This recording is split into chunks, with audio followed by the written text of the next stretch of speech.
شهر رمضان الذي أنزل فيه القرآن هدى للناس وبينات من الهدى وبركاته. الحمد لله رب العالمين والصلاة والسلام على أشرف الأنبياء والمرسلين وعلى آله وصحبه أجمعين ومن تبعهم بإحسان إلى يوم الدين. أما بعد. معزز سامعین، اللہ رب العالمین کا احسان و فضل و کرم ہے. الحمدللہ اللہ رب العالمین نے ہمیں آج 15واں روزہ رکھنے اور 16ویں تراویح پڑھنے کی توفیق دی ہے. یہ سب اللہ کی مہربانی، اس کی عنایت سے ممکن ہے، وگرنہ ہماری نہ یہ شان ہے، نہ ہماری یہ اوقات ہے، اور نہ ہی ہمارے اعمال اتنے اچھے ہیں کہ ہم اللہ رب العالمین کی اس قدر عبادت کر سکیں. یہ اللہ رب العالمین کی کرم فرمائی ہے. لہٰذا اللہ رب العالمین ہی سے دعا ہے کہ رب العالمین جس طرح سے تو نے ہمیں اس قابل سمجھا کہ ہم عبادت کر سکیں، اسی طرح سے اللہ ہماری ان عبادتوں کو قبول بھی فرما. آمین. معزز سامعین، 16ویں پارے کا مختصر خلاصہ میں آپ کے سامنے رکھنا چاہوں گا. اس پارے کے شروعات میں سورہ مریم ہے، اور سورہ مریم کی آیت نمبر 39 ہے. 39 میں اللہ رب العالمین نے فرمایا: اعوذ باللہ من الشیطان الرجیم وانذرهم یوم الحسرۃ اذ قضی الامر وهم فی غفلۃ وهم لا یؤمنون.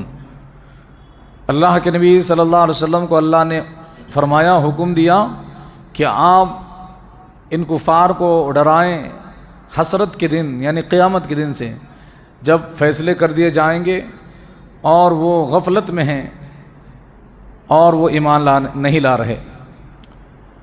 کفار کو حسرت کے دن سے ڈرایا گیا ہے. یہ صرف کفار کے لیے نہیں بلکہ ہر اس شخص کے لیے ہے جو دنیا میں آخرت کو یاد نہیں کرتا، بلکہ اپنی حساب سے زندگی میں دین پر عمل کرتا ہے. اللہ رب العالمین نے ایک اور جگہ پر ذکر فرمایا ہے، سورہ سجدہ کی آیت نمبر 13 ہے.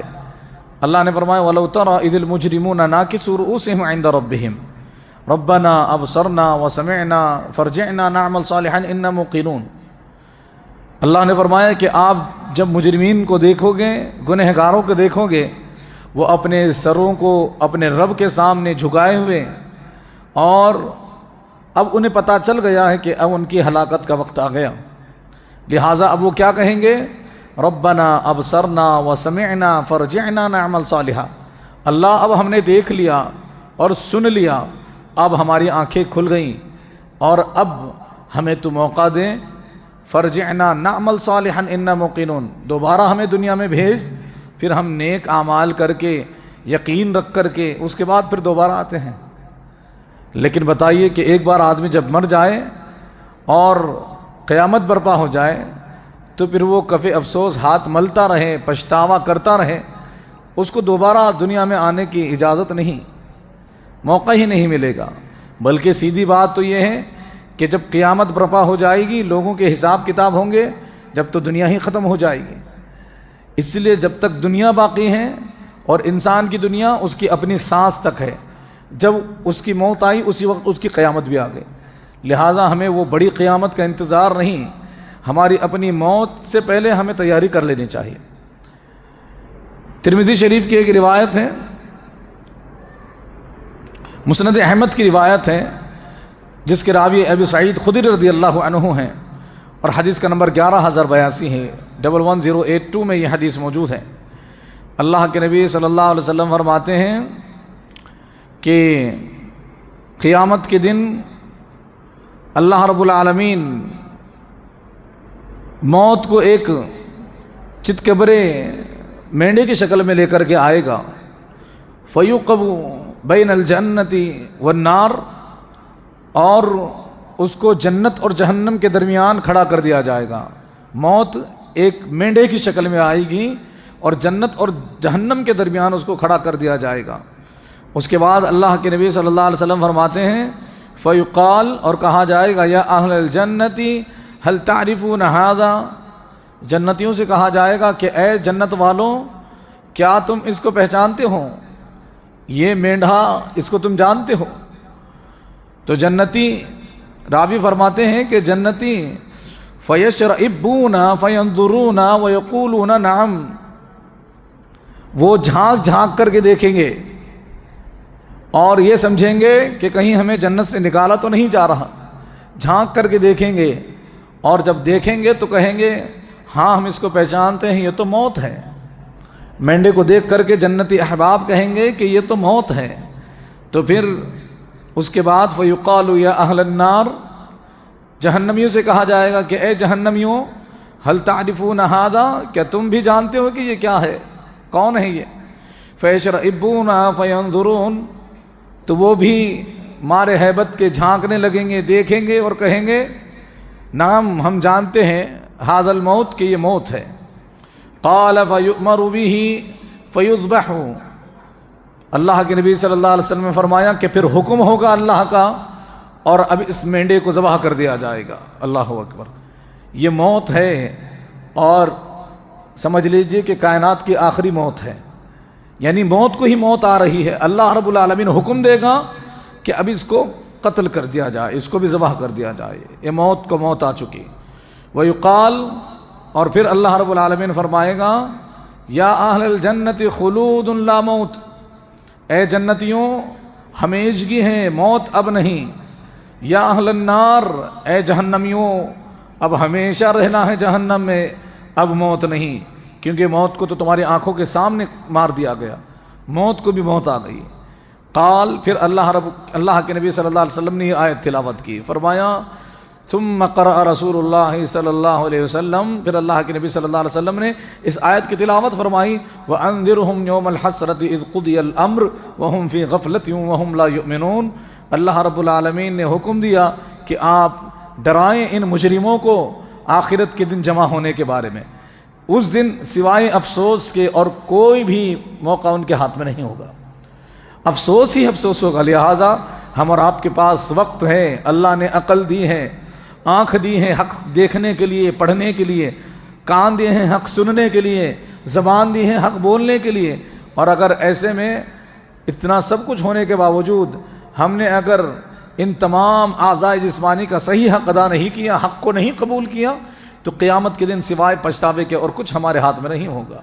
لہٰذا ہم اور آپ کو چاہیے کہ ہم اپنے پرانے کیے چٹھے اور کرتوت کو اللہ کے سامنے اس مہینے میں رکھیں، خصوصاً آخری عشرہ جو آ رہا ہے، جس میں اللہ کے نبی صلی اللہ علیہ وسلم خصوصی عبادت کرتے تھے، اس میں دل و جان سے، سر سے لے کر کے ایڑی تک کا زور لگا دیں اللہ کو منانے کے لیے، اور پوری کوشش کریں، انتھک کوشش کریں کہ کسی طرح سے میرا ایک گناہ بھی چاند دکھنے سے پہلے باقی نہ رہے، سارے معاف ہو جائیں، اور پھر جنت میں جانے کی کوشش کریں گے۔ آگے چل کر کے سورہ مریم کی آیت نمبر 41 اور 42 میں 41 سے لے کر کے 47 تک اللہ رب العالمین نے ابراہیم علیہ السلام کا ذکر فرمایا۔ یہ بڑی بہترین آیات ہے، مجھے خود جو ہے بہت زیادہ پسندیدہ یہ آیتیں ہیں۔ اللہ رب العالمین نے فرمایا وَاذْكُرْ فِي الْكِتَابِ إِبْرَاهِيمَ إِنَّهُ كَانَ صِدِّيقًا نَبِيًّا، ابراہیم کا ذکر یاد کرو کتاب میں، یعنی قرآن میں، وہ بے شک سچے نبی تھے۔ اور ابراہیم علیہ السلام کی دعوت کا اللہ رب العالمین نے یہاں پر تذکرہ فرمایا۔ ابراہیم علیہ السلام اللہ کے اتنے برگزیدہ نبی، اور انہوں نے اپنے باپ کو جو آزر بتوں کا بیوپاری، بتوں کا پجاری، اس کو دعوت دے رہے ہیں، اور انداز کتنا اچھا ہے اور دعوت دینے کا طریقہ ہے۔ تو مجھے یہ محسوس ہوا کہ ابراہیم علیہ السلام کا یہ جو مکالمہ ہے، یہ جو اپنے باپ سے بات چیت ہے، اس کے پیش نظر ان آیات کو سامنے رکھ کر کے ہم دعوت کا اسلوب ڈھونڈتے ہیں قرآن سے۔ تو دعوت کے ایک اسلوب ہے، ابراہیم علیہ السلام کی ان کے ابا کے ساتھ جو بات ہوئی ہے، اس کے اندر دعوت دینے کا ایک طریقہ ہے، ہر آیت میں ایک بات ہے، اور اسی کو میں نے آپ کے سامنے رکھنے کی کوشش کی ہے۔ تو سب سے پہلے ابراہیم علیہ السلام اپنے باپ سے فرماتے ہیں وَاذْكُرْ فِي الْكِتَابِ إِبْرَاهِيمَ إِنَّهُ كَانَ صِدِّيقًا نَبِيًّا إِذْ قَالَ لِأَبِيهِ يَا أَبَتِ لِمَ تَعْبُدُ مَا لَا يَسْمَعُ وَلَا يُبْصِرُ وَلَا يُغْنِي عَنْكَ شَيْئًا۔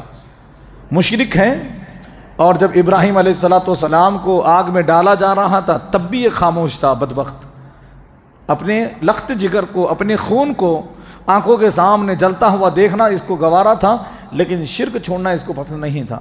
اتنا بدبخت انسان، اس کے باوجود ابراہیم علیہ السلام کا انداز، ابراہیم علیہ السلام فرماتے ہیں یا ابتی، اے میرے پیارے ابا، اے ابا جان، اے ابو جان جسے ہم کہتے ہیں.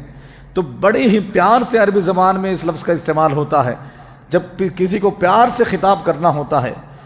اتنا بہترین انداز. یاد رکھیے ہم اور آپ سب داعی ہیں، دعات ہیں، کیونکہ ہم اہل الحدیث ہیں، ہم قرآن حدیث کے ماننے والے ہیں. تو ہم پر یہ ضروری ہے کہ ہم چلتے پھرتے داعی ہیں. کسی سے بات کریں ہمارا انداز اچھا ہونا چاہیے، خطاب کریں ہمارا طریقہ سلوک اچھا ہونا چاہیے، ہمارا انداز اتنا اچھا ہو کہ صرف ہمارے انداز سے ہی لوگ جو ہے متاثر ہو جائیں اور ہماری بات مانیں سنیں. ایک فرعون ہے جو اپنے آپ کو رب کہتا ہے، دوسری طرف اللہ کے کلیم موسیٰ ہیں. اللہ رب العالمین جب ان کو بھیجتا ہے موسیٰ اور ہارون علیہم الصلاۃ والتسلیم کو، تو اللہ کہتا ہے قولا لہ قولا لینا لعلہ یتذکر او یخشی. فرعون کے پاس جا رہے ہو، بالکل نرمی سے آرام سے بات کرنا، نرم انداز سے گفتگو کرنا. ہو سکتا ہے کہ وہ نصیحت حاصل کرے یا اللہ سے ڈرنے لگے. اللہ اکبر. فرعون جیسے فرعون کو اگر جو اپنے آپ کو رب کہیں اس کو اگر نرمی سے سمجھایا جا سکتا ہے تو دنیا میں ہر کسی کو نرمی سے سمجھایا جا سکتا ہے. تو سب سے پہلے ہم کسی کو کچھ بتا رہے ہوں، کسی کو کوئی بات سمجھا رہے ہوں، خصوصاً کسی کو شرک سے روک رہے ہوں، تو ہمارا انداز اچھا ہونا چاہیے، بات کرنے کا سلیقہ اچھا ہو، خطاب کرنے کا بہترین، خوبصورت سے خوبصورت. میں آپ کو بتاؤں ہمارے معاشرے میں کیا چل رہا ہے. اگر ہمیں کسی کے پاس سے کوئی پلاٹ خریدنا ہو، کوئی گاڑی خریدنا ہو، تو ہمارا انداز اتنا اچھا ہو جاتا ہے گویا کہ ہم اپنے داماد سے بات کر رہے ہیں. لیکن وہی دین کے معاملے میں ہم اتنے خراب ہیں، ہمارے زبان کا یہ حال ہے، ہمارا لب و لہجہ ایسا ہے کہ سامنے والا سننے کے لیے تو آیا تھا لیکن ہمارے سلوک کی وجہ سے بھاگ گیا. ہمارا یہ حال ہے. دنیائی معاملات میں ہم نے اپنے انداز کو بڑا ہی نرم رکھا ہے کہ کسی کو کچھ مت بولو، وہ بھی اچھا یہ بھی اچھا. لیکن دینی معاملات میں ہم اپنے انداز کو بہتر بنانے کو تیار نہیں. ابراہیم علیہ السلام شرک سے دور کر رہے ہیں، اپنے باپ کو روک رہے ہیں. تو سب سے پہلے طریقہ خطاب کا انداز دیکھیں. کہتے ہیں یا ابتی، اگرچہ کہ مشرک، اگرچہ کہ اللہ کا منکر، اگرچہ کہ اپنے ہی اولاد کو، اللہ کے خلیل کو اپنے سامنے آنکھ میں جلتا ہوا دیکھنا اس نے گوارا کیا، لیکن پھر بھی کہتے ہیں اے میرے ابا جان. تو یہ دعوت کا پہلا اسلوب ہے کہ ہم کسی سے خطاب اچھا کریں. دیکھیے وہ آپ نے انگریزی زبان میں بھی سنا ہوگا کہ پہلی بار جو مظاہرہ ہوتا ہے، پہلی بار جو ہم کسی پر چھاپ چھوڑتے ہیں، وہی بات آخر تک بھی رہتی ہے. First impression is the last impression. یعنی پہلی مرتبہ جب آپ کوئی اپنا اثر چھوڑتے ہیں وہی اثر آخر تک ہوتا ہے. اگر پہلے ہی ہمارا انداز اچھا نہیں تو آخر تک بھی بات ہماری نہیں بننے والی. تو اسی لیے پہلے ہم خطاب اچھا رکھیں. یہ پہلی بات ہے. اسی آیت میں فرمایا یا ابت لم تعبد ما لا يسمع ولا يبصر ولا يغني عنك شيئا. اے ابا جان، آپ کیوں ان کی عبادت کرتے ہو جو نہ سنتے ہیں نہ دیکھتے ہیں اور آپ کو کسی کام سے بے نیاز بھی نہیں کر سکتے. یعنی نہ ہی آپ کو کھانا دے سکتے ہیں، نہ ہی پانی دے سکتے ہیں، نہ ہی آپ کو کپڑا پہنا سکتے ہیں، نہ ہی آپ کی ضرورتوں کو پورا کر سکتے ہیں. یہ تو مٹی کے ڈھیر ہیں، مر گئے، ان کی مورتیاں بنائی گئیں یا پھر ان کو قبروں میں ڈال دیا گیا. اب آپ ان کے سامنے جا کر کے کھڑے ہو گئے ہیں. ابا جان، تو پہلی بات طریقہ اچھا ہو. دوسرا اسلوب شرک کے بے دلیل ہونے اور معبودان باطلہ، جھوٹے معبودوں کی بے بسی کو سامنے رکھنا چاہیے. ہم جب کسی کو سمجھا رہے ہوں شرک کے بارے میں تو پہلے اس کے سامنے رکھیں کہ جن کی تم عبادت کر رہے ہو، جن کے سامنے جا کر کے کھڑے ہو رہے ہو، ان کے ہاتھ میں کیا ہے، ان کے پاس کیا طاقت ہے. دنیا میں جب وہ مرے تھے تو جب دنیا میں تھے ان کو شیخ، سید، صاحب، محترم اور بزرگ کہا جاتا تھا، لیکن جیسے ہی مر گئے اب ان کو میت کہا جاتا ہے. جب زندہ تھے تو سب عزت کرتے تھے اور سب اپنے پاس بٹھاتے تھے، جگہ صاف کر کے بٹھاتے تھے، لیکن جب مر گئے تو ان کے جسم سے کپڑا نوچ لیا گیا. زندہ تھے تب ان کو گدیوں پر بٹھایا کرتے تھے، مر گئے تو پھر 9 من مٹی کے اندر ان کو ڈال دیا گیا. یہاں ان کی بیوی بچے روتے رہے اور ان کو قبر میں ڈال کر کے ان کے اوپر مٹی ڈال دی گئی. اب یہ مر چکا ہے اسی لیے اس کو اندر ڈال دیا گیا ہے. اس کے بعد اب یہ سپر پاور کیسے بن سکتا ہے؟ یہ وہ کام کیسے کر سکتا ہے جو اللہ کے کرنے کے ہیں؟ جب زندہ تھا تب وہ کام نہیں کر سکتا تھا، مر جانے کے بعد وہ کام کیسے کر سکتا ہے؟ یہ تو مر گیا، مٹی کے اندر چلا گیا. اگر نہیں تو پھر اس کے اہل و عیال سے، اس کی بیوی بچوں سے اس کو دور کیوں کیا گیا ہے؟ اب یہ میت میں شمار ہے، مردے میں شمار ہے، اس لیے تو اس کو اس کے گھر والوں سے دور کر دیا گیا۔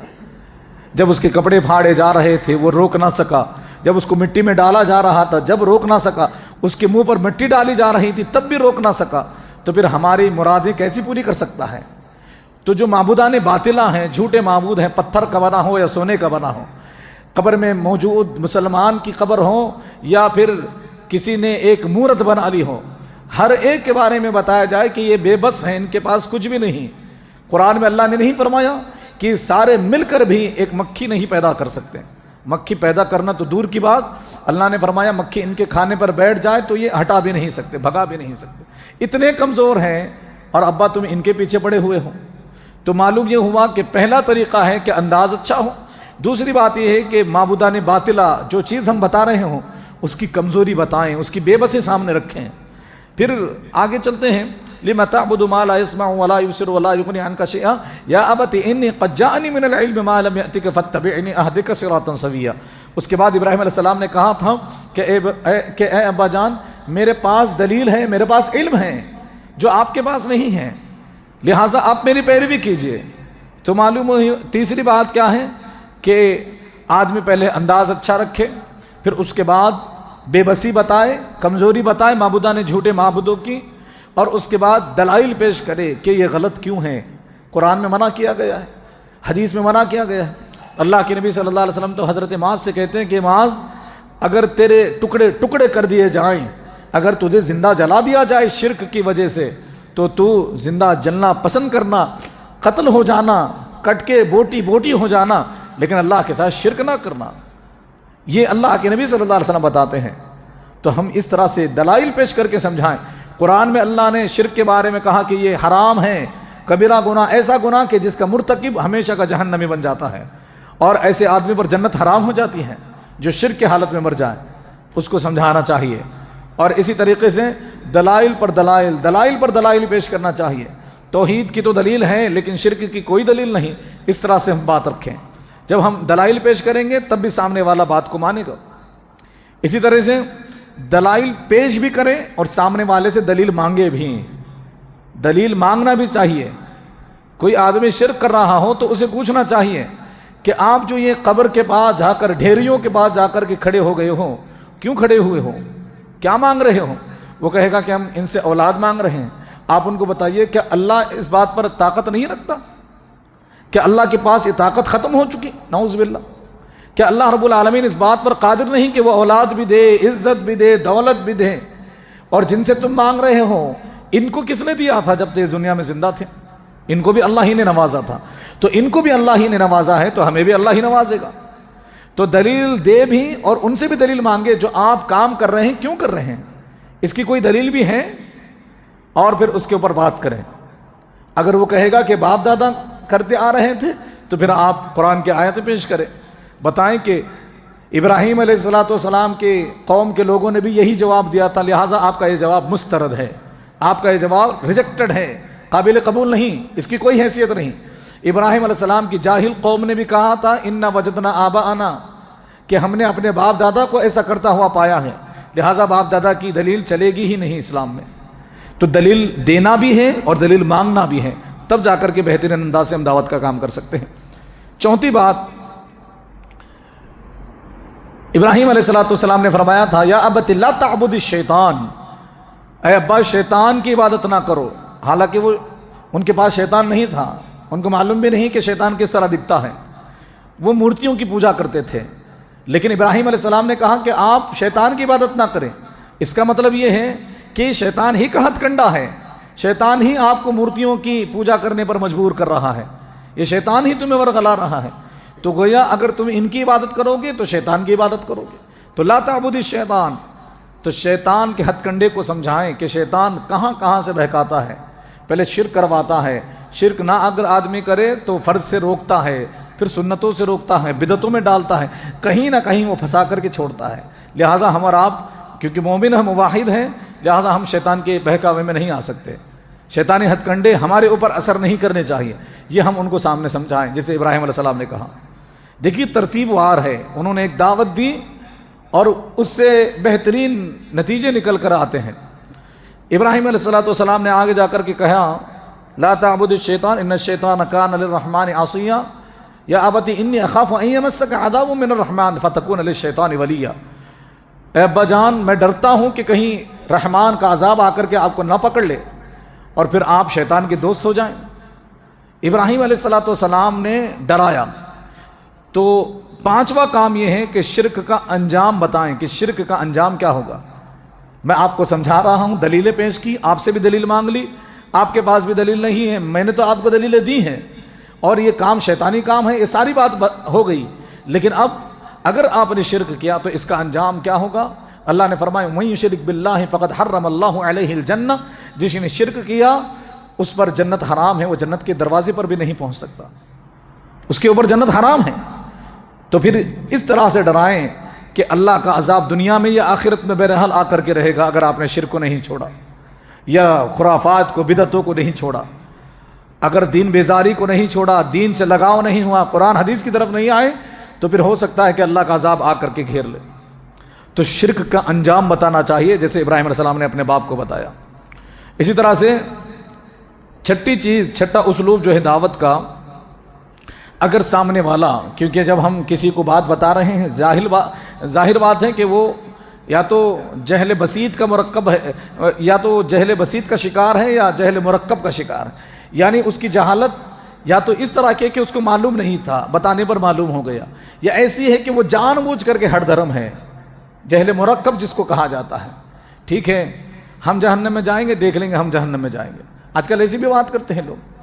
ٹھیک ہے اگر غلط کام سے برا ہوگا نا تو ٹھیک ہے ہمارا برا ہوگا، آپ اپنا دیکھ لیجئے، اس طرح بھی لوگ بات کرتے ہیں۔ تو جب مخالف یعنی جس کو ہم سمجھا رہے ہیں وہ اگر ضدی ہو جائے اور زبان بھی غلط استعمال کرنے لگتے ہیں، غصہ آ جاتا ہے بعض لوگوں کو، جب کہا جاتا ہے کہ قبر پرستی شرک ہیں تو سامنے والا آگ بگولا ہو جاتا ہے اور وہ ہم کو ہی گالی دینے لگتا ہے۔ تو اگر کوئی ضدی ہو جائے، ہٹ دھرم ہو جائے یا بد زبانی کرنے لگے تو ایسے میں کیا کرنا چاہیے؟ ہمیں بہتر طریقے سے اس چیز کو ہینڈل کرنا چاہیے، نمٹنا چاہیے اور صبر کرنا چاہیے، برداشت کرنا چاہیے۔ ایک تو ابراہیم علیہ السلام اس کو دعوت دے رہے ہیں، آزر کہتا ہے یا ابراہیم لَإِن لَّمْ تَنْتَهِ لَأَرْجُمَنَّكَ وَاهْجُرْنِ مَلِيًّا، اگر تو باز نہ آیا نا تو میں تجھے مار مار کے بھگا دوں گا۔ باپ اپنے بیٹے سے کہتا ہے کہ میں تجھے ماروں گا، اس قدر ماروں گا کہ تو مجھے چھوڑ کر کے چلا جائے گا۔ دیکھیے ایک تو اس کی بھلائی کے لیے ابراہیم علیہ السلام اس کو دعوت دے رہے ہیں، اس کو بچانے کے لیے، لیکن یہ ہے ضدی، باپ دادا کی کہانی پر چلتا آیا اور یہ کہتا ہے کہ ابراہیم تم سے دور ہو جا۔ ابراہیم علیہ السلام کیا کہتے ہیں؟ گالیاں نہیں دیتے، ہم اور آپ ہوتے تو یہی کرتے، ہم کسی کو سمجھاتے ہیں نہیں مانتا تو ہم اس کو گالیاں دے کر کے ہٹ جاتے ہیں، لیکن ابراہیم علیہ السلام نے کیا کہا؟ سلام علیک، آپ پر سلامتی ہو، میں اللہ سے دعا کروں گا آپ کے لیے۔ تو ہمارا کام کیا ہونا چاہیے؟ اگر سامنے والا بد زبان ہو جائے یا اس کی جہالت جو اس کے اندر ہے وہی تو دور کرنے آئے ہیں ہم، اگر یہ زیادہ ہو جائے تو ہمیں صبر کرنا چاہیے، برداشت کرنا چاہیے اور پھر اس کو دعوت دینی چاہیے۔ آخری بات، آخری اسلوب یہ ہے کہ اگر یہ تمام باتوں کے باوجود بات نہ بنے، آخر کار جہالت کی وجہ سے بات نہ بنے، سامنے والا ہٹ درم رہے، تو پھر ہم کیا کر سکتے ہیں؟ ہم یہ کہہ سکتے ہیں کہ اللہ آپ کو ہدایت دیں اور پھر اس سے جو ہے کنارہ کش ہو سکتے ہیں، اس سے دور ہو سکتے ہیں، لیکن دور ہوتے ہوئے اس سے یہ کہنا پڑے گا کہ جو تم شرک کر رہے ہو، جو تم بدعتیں کر رہے ہو، میں اس سے بری ہوں اور میں نے میری جو حق بات تھی وہ آپ تک پہنچا دی، حجت تمام ہو گئی، حجت میں نے قائم کی، آپ کو بتانا میرا کام تھا، میں نے بتایا، اب میں اس سے بری ہوں۔ اور اللہ کے واسطے سمجھنے کی کوشش کرو، کسی وقت میں اکیلے میں تنہائی میں میری باتوں کو پھر سے دوبارہ سوچنے کی کوشش کرو، ٹھنڈے دل سے اس کو سمجھو، ہو سکتا ہے تمہیں کوئی نتیجہ مل جائے۔ تو جب آدمی سامنے والا بالکل بھی نہ مانے تو آخرکار کیا کرنا چاہیے؟ اس سے برات کا اعلان کر کے اس سے کنارہ کش ہو جانا چاہیے، یعنی دور ہو جانا چاہیے۔ یہ آخری بات ہے، لیکن دعوت کا کام کرتے ہی رہنا چاہیے۔ آگے چل کر کے تو یہ ابراہیم علیہ السلام نے اپنے باپ سے جو باتیں کی ہیں، جو آیتوں کی روشنی میں، یہ بہت ہی پیاری آیتیں ہیں اور ان آیتوں میں دعوت کے اسلوب بتائے گئے ہیں، وہی میں نے آپ کے سامنے رکھنے کی کوشش کی ہے۔ آگے اللہ رب العالمین نے سورہ طٰہٰ نازل فرمائی ہے. سورہ طٰہٰ کی آیت نمبر 131 ہے 131 میں اللہ رب العالمین نے فرمایا وَلَا تَمُدَّنَّ عَيْنَيْكَ إِلَىٰ مَا مَتَّعْنَا بِهِ أَزْوَاجًا مِّنْهُمْ زَهْرَةَ الْحَيَاةِ الدُّنْيَا لِنَفْتِنَهُمْ فِيهِ وَرِزْقُ رَبِّكَ خَيْرٌ وَأَبْقَىٰ. اللہ نے فرمایا اے نبی دنیا میں جن کو ہم نے دنیا عطا کی ہے ان کو دیکھ کر کے آپ جو ہیں اپنے دل کو ہلکا نہ کریں، کیونکہ اگر ہم دیکھتے ہیں مسلمان جہاں پریشان حال ہیں غربت کی وجہ سے، فاقہ کی وجہ سے، وہیں کفار جو ہیں دولتوں کی ریل پیل ہے، وہ دولتوں میں نہا رہے ہیں. اتنا اللہ رب العالمین نے ان کو عطا کیا ہے. تو اللہ رب العالمین نے فرمایا یہ دنیاوی زندگی میں ہم نے ان کو اتنا دیا ہے، یہ صرف دنیا ہے، زہرۃ الحیات الدنیا، ان کو صرف دنیا میں ملا، آپ اس سے پریشان نہ ہوں، آپ کے لیے آخرت میں ہیں. آئیے اس کے تعلق سے اللہ نے فرمایا رزق ربک خیر وابقیٰ کہ آپ کے رب کے پاس جو ہے رزق وہ زیادہ بہتر اور باقی رہنے والا ہے. اس کے تعلق سے کئی حدیثیں تھیں، بس وقت کی کمی کی وجہ سے ایک دو حدیثیں میں آپ کے سامنے رکھنا چاہوں گا. بخاری شریف کی حدیث ہے، عبداللہ بن عباس رضی اللہ عنہما راوی حدیث ہے، حدیث کا نمبر 7913 ہے، 4913 ہے. اللہ کے نبی صلی اللہ علیہ وسلم فرماتے ہیں، اللہ کے نبی صلی اللہ علیہ وسلم کے بارے میں حضرت عمر رضی اللہ عنہ فرماتے ہیں کہ ایک مرتبہ، یہ ویسے لمبی طویل حدیث ہے، اس کا مختصر حصہ میں آپ کے سامنے رکھ رہا ہوں. حضرت عمر رضی اللہ عنہ ایک مرتبہ اللہ کے نبی صلی اللہ علیہ وسلم کے مکان پر آئے تو فرماتے ہیں وَإِنَّهُ لَعَلَى حَصِيرٍ مَا بَيْنَهُ وَبَيْنَهُ شَيْءٌ. میں اللہ کے نبی صلی اللہ علیہ وسلم کے گھر میں داخل ہوا تو میں نے دیکھا کہ اللہ کے نبی صلی اللہ علیہ وسلم ایک حصیر پر چٹائی پر ہیں، اور ان کے اور اس چٹائی کے درمیان کوئی دوسری چیز بچھی ہوئی نہیں ہے. ہم چٹائی بچھاتے ہیں تو اس کے اوپر پھر ایک بستر بچھاتے ہیں، پھر اس کے اوپر لیٹتے ہیں، لیکن رسول اللہ صلی اللہ علیہ وسلم ڈائریکٹ جو ہیں بلا واسطہ اس چٹائی پر لیٹے ہوئے ہیں. فرماتے ہیں وَتَحْتَ رَأْسِهِ وِسَادَةٌ مِّنْ أَدْمٍ، اور اللہ کے نبی صلی اللہ علیہ وسلم کے سر کے پاس ایک چمڑے کا بنا ہوا تکیہ ہے، حَشْوُهَا لیفٌ، اور اس میں کھجور کی چھالیں بھری ہوئی ہیں. ہم تو اون کے نرم گدوں میں سوتے ہیں، اون سے بنے ہوئے تکیے میں سوتے ہیں، اور اس میں بھی پھر ہمارے نخرے بہت زیادہ ہیں. اللہ کے نبی صلی اللہ علیہ وسلم چمڑے سے بنا ہوا، اور پھر اس کے اندر اون نہیں، اس کی جگہ پر جو ہے کھجور کی چھالیں ہیں. اور فرماتے ہیں وَإِنَّ عِنْدَ رِجْلَيْهِ قَرْضًا مَصْبُوبًا، اور ان کے پیروں کے پاس کیکر جو کانٹے دار درخت ہوتا ہے اس کے پھل، اس کے پتے رکھے ہوئے ہیں. ایک کانٹے دار درخت کے پتے پیروں کے نیچے ہے، کیونکہ چٹائی چھوٹی ہیں، پیر باہر پڑ جاتے ہیں، تو نیچے پتے رکھ کر کے اللہ کے نبی صلی اللہ علیہ وسلم کا یہ بچھونا ہے. اللہ اکبر. وَعِنْدَ رَأْسِهِ أَهَبُّ مُعَلَّقَةٌ، اور اللہ کے نبی صلی اللہ علیہ وسلم کے سر کے پاس بس ایک مشکیزہ لٹکا ہوا ہے. آج ہمارے گھر کا حال یہ ہے، ہمارے گھروں کے حالات یہ ہیں کہ ہمارے پاس ایک مشکیزہ رکھنے کی جگہ نہیں، اتنا اپنے گھر بھر لیا ہے ہم نے، اس کے باوجود ناشکری ہماری ختم ہی نہیں ہوتی. اللہ کے نبی صلی اللہ علیہ وسلم کا پورا مکان ہے، بس یہی چیزیں گھر میں موجود ہیں.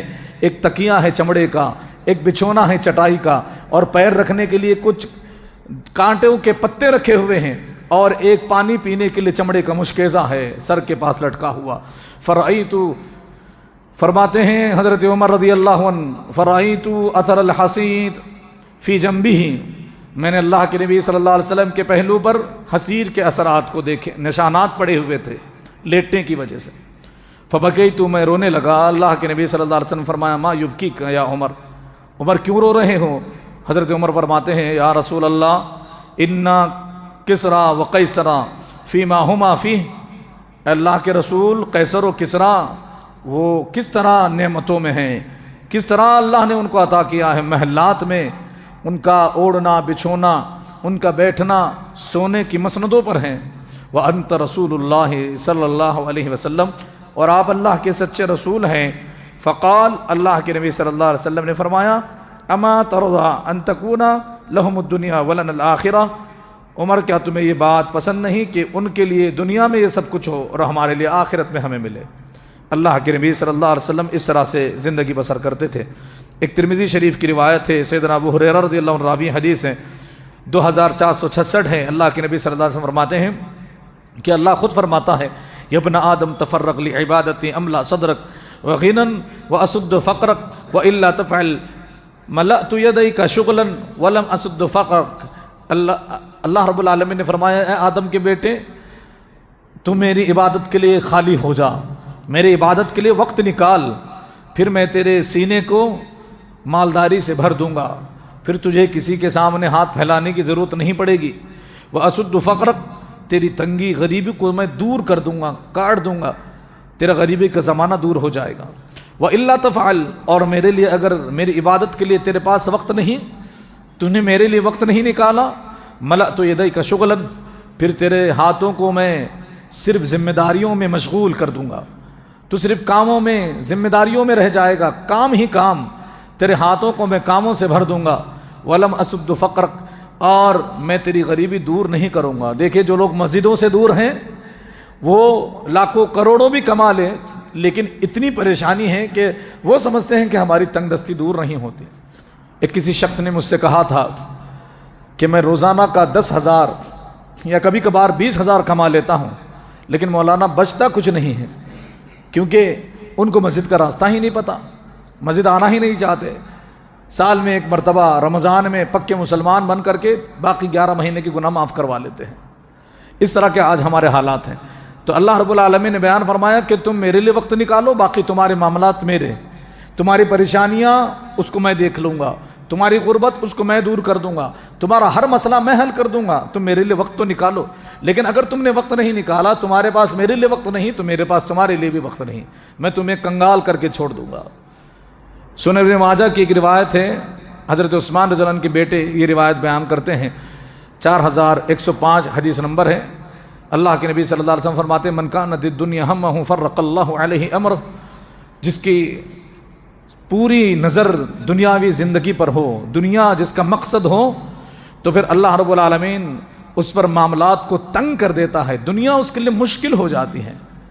دنیا حاصل کرنے کے لیے صبح شام باغ دوڑ ایسا وہ پاگل ہو جاتا ہے، جنون اس کو چڑھ جاتا ہے دنیا حاصل کرنے کا، کہ پھر اس کو اللہ رب العالمین دنیا مشکل کر دیتا ہے۔ وہ جتنا دنیا کو حاصل کرنا چاہتا ہے اتنا ہی اس کے لیے تکلیف آ جاتی ہے۔ وَجَعَلَ فَقْرَهُ بَيْنَ عَيْنَيْهِ، اور اللہ اس کی آنکھوں کے سامنے غریبی کو بنا دیتا ہے، یعنی ایک طرف وہ دنیا کے پیچھے پڑا ہوا ہے، دوسری طرف غریبی اس کی آنکھوں کے سامنے آ جاتی ہے۔ وَلَمْ يَأْتِهِ مِنَ الدُّنْيَا، اور دنیا اس کو اتنی ہی ملتی ہے الا ما کتب لہ، جتنا اللہ نے لکھا ہے۔ یہ دنیا کے پیچھے پڑنے والے کے بارے میں ہے۔